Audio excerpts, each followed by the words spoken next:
Hi guys, welcome to the channel JS creation. நாம் இன்றைக்கி பார்க்க போகிறதில் எப்படி லேப்டாப்பில் வாட்ஸ்அப் இன்ஸ்டால் பண்ணுறது, எப்படி நம்ம யூஸ் பண்ணுறது தான் பார்க்க போகிறோம். வாங்க இப்போ வீடியோக்குள்ள போகலாம். இதே நம்ம ஃபோனில் பண்ணும்போது நம்ம ஈஸியாக ப்ளே ஸ்டோரில் போய் இப்போ ஈஸியாக இன்ஸ்டால் பண்ணிக்குவோம். ஆனால் இது ப்ளே ஸ்டோர்லாம் தேவையில்லை.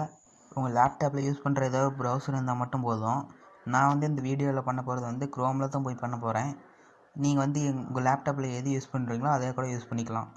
இதுக்கு முன்னாடி எங்கள் சேனலை லைக் பண்ணி சப்ஸ்கிரைப் பண்ணி பெல் பட்டன் அமைத்திருங்க. இதெல்லாம் பண்ணிட்டீங்கன்னா உங்கள் லேப்டாப் இன்டர்நெட்டை கனெக்ட் பண்ணிக்கோங்க. இன்டர்நெட்டில் கனெக்ட் பண்ணிட்டீங்கன்னா நீங்கள் யூஸ் பண்ணுற ப்ரௌசருக்கு போங்க. நான் இப்போ க்ரோம்குள்ளே போகிறேன்.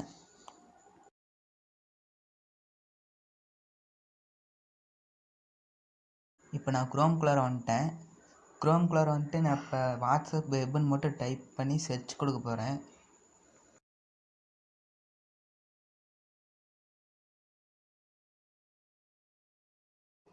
டைப் பண்ணி சர்ச் கொடுத்தோன்னே பாருங்கள், உங்களுக்கு இப்படி ஒரு பேஜ் ஓப்பன் ஆகும். ஓப்பன் ஆன வாட்டி வாட்ஸ்அப் வெப்னு மட்டும் தான் லிங்க் இருக்குது. அது நல்லா பார்த்துக்கோங்க. அது கிளிக் பண்ணி உள்ளே போனோடனே அதுலேருந்து ஒரு பேஜ் இப்படி ஓப்பன் ஆகும். ஓப்பன் ஆன வாட்டி கியூஆர் கோடு கீழே பாருங்கள், கீப் இன் சைன் ஒரு ஆப்ஷன் இருக்குது. அது டிக் பண்ணி வச்சுக்கோங்க. டிக் பண்ணலைன்னா நீங்கள் ஒரு தடவை ஸ்கேன் பண்ணுறதுக்கு வேண்டியதாக இருக்கும். ஒன் டைம் யூஸராக இருந்தால் டிக் பண்ண தேவையில்ல. இப்போ உங்கள் ஃபோன் எடுத்து வாட்ஸ்அப்குள்ளே போய்க்கோங்க. வாட்ஸ்அப்பில் வந்துட்டிங்கன்னா பாருங்கள், மேலே பாருங்கள் ஒரு 3 டாட் இருக்குது ரைட் ஹேண்ட் சைடு. அது கிளிக் பண்ணிங்கன்னா தேர்ட் ஆப்ஷன் பாருங்கள், வாட்ஸ்அப் வெப்னு ஒரு ஆப்ஷன் இருக்கும்.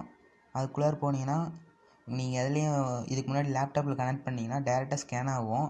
இப்படி கனெக்ட் பண்ணியிருந்தீங்கன்னா உங்களுக்கு இப்படி தான் காமிக்கும். நான் ஏற்கனவே ஒரு லேப்டாப்பில் கனெக்ட் பண்ணியிருக்கிறேன். இப்படி கனெக்ட் பண்ணிங்கன்னா மேலே ப்ளஸ்ன்னு ஒரு ஆப்ஷன் இருக்கும். அது கொடுத்தீங்கன்னா ஸ்கேன் ஆக ஆரம்பிச்சிடும். அது ஸ்கேன் ஆயிடுச்சுன்னா உங்களுக்கு லேப்டாப்பில் கனெக்ட் ஆயிரும்.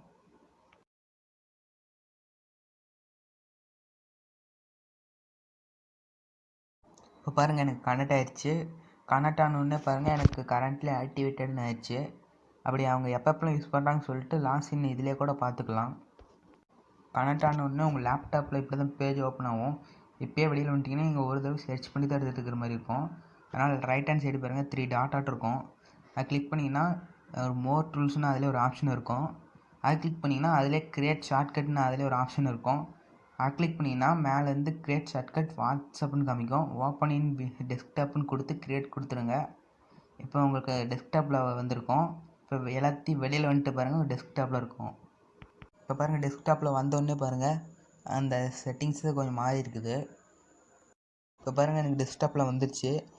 நீங்கள் நான் பண்ண மாதிரி ஸ்டெப்பில் பண்ணியிருந்தீங்கன்னா உங்களுக்கு டெஸ்க்டாப்பில் வந்திருக்கும்.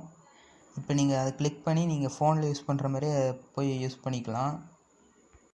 அதே மாதிரி உங்கள் லேப்டாப்பில் மைக்ரோஃபோன் இருக்கிற மாதிரி பார்த்துக்கோங்க.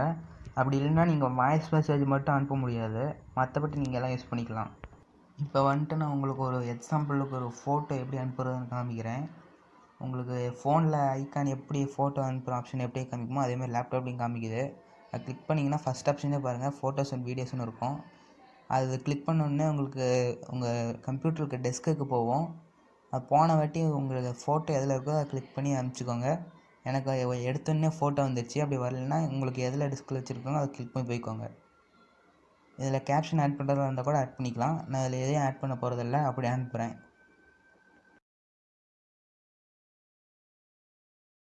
இப்போ நீங்கள் இதில் அனுப்புகிற மெசேஜ்லாம் ஃபோனில் காப்பி ஆகுமான்னு கேட்டிங்கன்னா ஃபோன்லேயும் காப்பி ஆகும். ஃபோனில் அனுப்புகிற மெசேஜ் லேப்டாப்லேயும் காப்பி ஆகும். அதையும் பாருங்கள், நான் இப்போ ஃபோனில் காமிக்கிறேன்.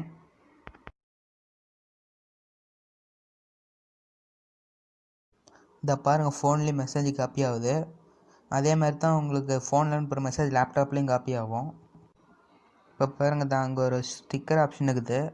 ஃபோனில் எப்படி அனுப்புகிறோமோ அதேமாதிரி அங்கே ஒரு ஆப்ஷன் இருக்குது. இதில் நீங்கள் எப்படிலாம் ஃபோனில் மெசேஜ் ஸ்டிக்கர் அனுப்பிங்களோ அதேமாதிரி அனுப்பிக்கலாம். கிஃப்ட்டும் இருக்குது. நம்ம எந்த மாதிரி ஜிஃப் வேணுமோ சர்ச் கொடுத்து அதுமாதிரி எடுத்துக்கலாம். ஸ்டிக்கர் மட்டும் நீங்கள் ஃபோனில் இன்ஸ்டால் பண்ணால் மட்டும் போதும், லேப்டாப்பில் பண்ணுங்கிற அவசியம் இல்லை. இந்த ஸ்டிக்கர் ஆப்லாம் என் ஃபோனில் இருக்குது. இப்போ பாருங்கள், ஒரு ஸ்டிக்கர் அனுப்பி காமிக்கிறேன். நம்ம எப்படி ஃபோனில் ஒரு கிளிக் பண்ணாவே ஸ்டிக்கர் போயிடுதோ அதே மாதிரி இதில் நம்ம ஒரு கிளிக் பண்ணால் மட்டும் போதும், அதே போயிடும். அதே மாதிரி உங்கள் நம்பர் எத்தனை லேப்டாப்பில் வேணாலும் கனெக்ட் பண்ணிக்கலாம். ஆனால் உங்கள் லேப்டாப்பில் ஒரு டைமில் ஒரு நம்பரை மட்டும் தான் கனெக்ட் பண்ண முடியும். இப்போ பாருங்கள், இந்த நம்பர் போதும், வேறு நம்பர் கனெக்ட் பண்ணணும் அப்படின்னா பாருங்கள் லாக் அவுட் பண்ணிக்கணும். அது பாருங்கள் இப்போ எப்படி நான் சொல்கிறேன். லெஃப்ட் ஹேண்ட் சைடு பாருங்கள் 3 டாட் இருக்கும். அது கிளிக் பண்ணிங்கன்னா லாஸ்ட் ஆப்ஷன் பாருங்கள் லாக் அவுட்டுன்னு இருக்கும். கிளிக் பண்ணிங்கன்னா கனெக்ட் பண்ணிக்கிற நம்பர்லேருந்து லாக் அவுட் ஆயிரும். இப்போ உங்களுக்கு எந்த நம்பரை ஸ்கேன் பண்ணி கனெக்ட் பண்ணணுமோ அது மாதிரி ஸ்கேன் பண்ணி கனெக்ட் பண்ணிக்கலாம். இந்த வீடியோ பிடிச்சிருந்துச்சின்னா லைக் பண்ணுங்கள், ஷேர் பண்ணுங்கள், கமெண்ட் பண்ணுங்கள். ஓகே, தேங்க்ஸ் ஃபார் வாட்சிங் வீடியோ.